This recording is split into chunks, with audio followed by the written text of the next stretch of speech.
Cooking without the 12 bad foods. Hi, I'm the chef from Notice Foods. I have over 20 years experience in the kitchen. I did graduate from chef school at George Brown. And I'm going to teach you about cooking without the 12 bad foods. Now, this was introduced to me about 2 years ago. So I did have to learn all these techniques. And through this, I learned some easy tips that will probably help you without the 12 bad foods and have a healthier life. So we're going to go through the 12 bad foods right now. First on the list is wheat, barley, rye, and oats. Now, when you hear that, you think in your head, well, what am I supposed to eat now? And I know what you're thinking. You're thinking, man, I can't give up bread. I love bread because most products contain wheat in it or oats. So an easy step that I did was first I went into gluten-free section and looked at all the flours that they did have. And I picked an all-purpose baking flour. Bob's Red Mill gluten-free all-purpose baking flour is my favorite. It is made with gluten-free grains and bean flours, and it's just a perfect blend that I feel doesn't have much taste when you add it to a roux or to your sauces or soups or stews, or when you bread your chicken. Then you're set, right? There's your flour. Xanthan gum. You need that in all your flours that you do if you do baking, because it just emulates what gluten does in white flour, is hold it together and bind it. You know, next thing you might want to do is get a tapioca flour, which is also called tapioca starch, and I find it just a perfect substitute for cornstarch. Next on the list we got is well done red meat.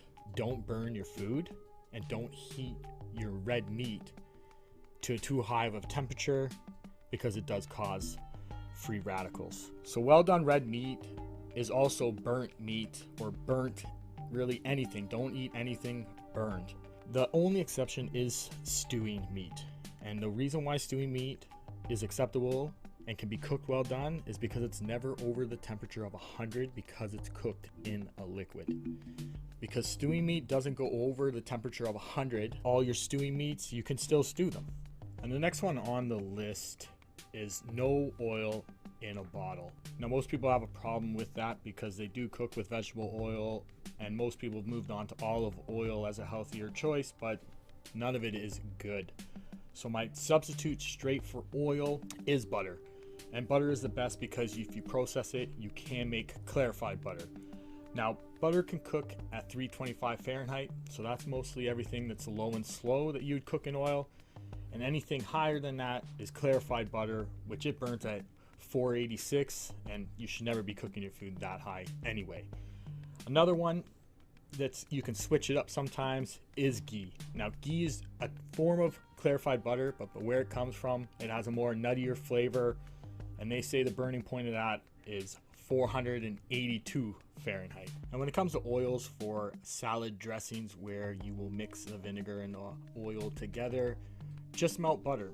It's a way better tasting salad dressing, I find, and it works exactly the same. And if you want a less buttery taste, like a cream taste that you'll get from the milk product, use clarified butter or ghee, and they work out perfect. If you have to warm them up a little bit, double boiler it, or just stick it near heat, it usually will go to a liquid in room temperature. Ghee has a more nuttier flavor, where clarified butter has like a more dumbed down butter taste, but still, butter is great. You just can't cook it over 325. Next on the list is no deep fried foods. The safe way to cook your foods is by broiling, baking, boiling, sauteing. Here's some deep fried examples that you can do without deep frying them. And first on the list is French fries. The best way to get them just like tasting like deep fried fries is coat them with clarified butter, put them on a tray with parchment paper, and cook them in an oven between 350 or 400, depending on if you use a timer when you cook or you keep an eye on your food so you don't burn them. They'll be nice golden brown and taste just like crispy French fries. A deep fried chicken wings, a substitute for deep fried chicken wings is to bake them. So you'd flour them just like you would by putting them in a deep fryer, but you just throw them in the oven with clarified butter, put a little extra clarified butter, and spoon it over top of your chicken wings, and it will be just like restaurant style deep fried chicken wings. The next one on the list is processed meats. But the reason why we stay away from processed meats is because of nitrates. And also another substitute where they say is nitrate free, but they use celery because they're using celery as a preservative, and it acts just like a nitrate when it's in that process. And then once you watch how it's made, you'll never eat bologna or hot dogs ever again. Next on the list, we have no carbonated beverages with a meal, which really doesn't have anything to do with cooking because you're usually not using carbonation to cook. And next on the list is no skins of baked potatoes. So if you bake the potato, you can't eat the skins.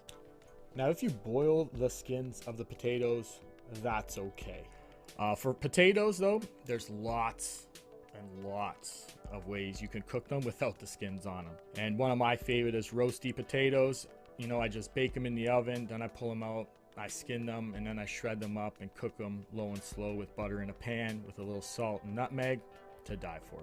Next on the list, we have soy and soy products. Now, organic and non-GMO, they say are okay.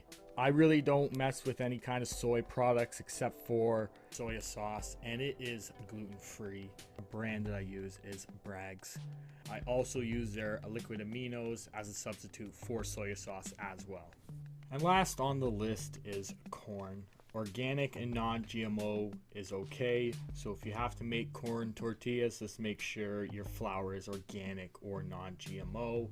And that's for cornbread as well. Those are the 12 bad foods. And I can understand this is a very daunting task and a very challenging task.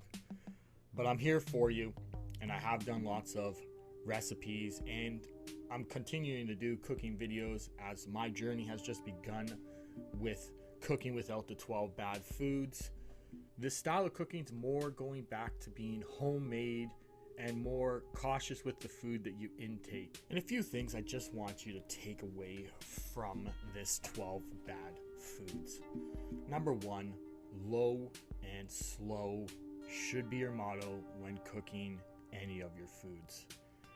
You have the control, you're not burning it, and you have an understanding with your food, and it's balanced, and you have a love there. That's why you're taking your time. Number two would be check your ingredient lists on the products that you do use. You'd be surprised that they do add the 12 bad foods to most of the products out there. Now, gluten-free and oil-free has become a trend, but it's not really steamrolling like I believe it should be.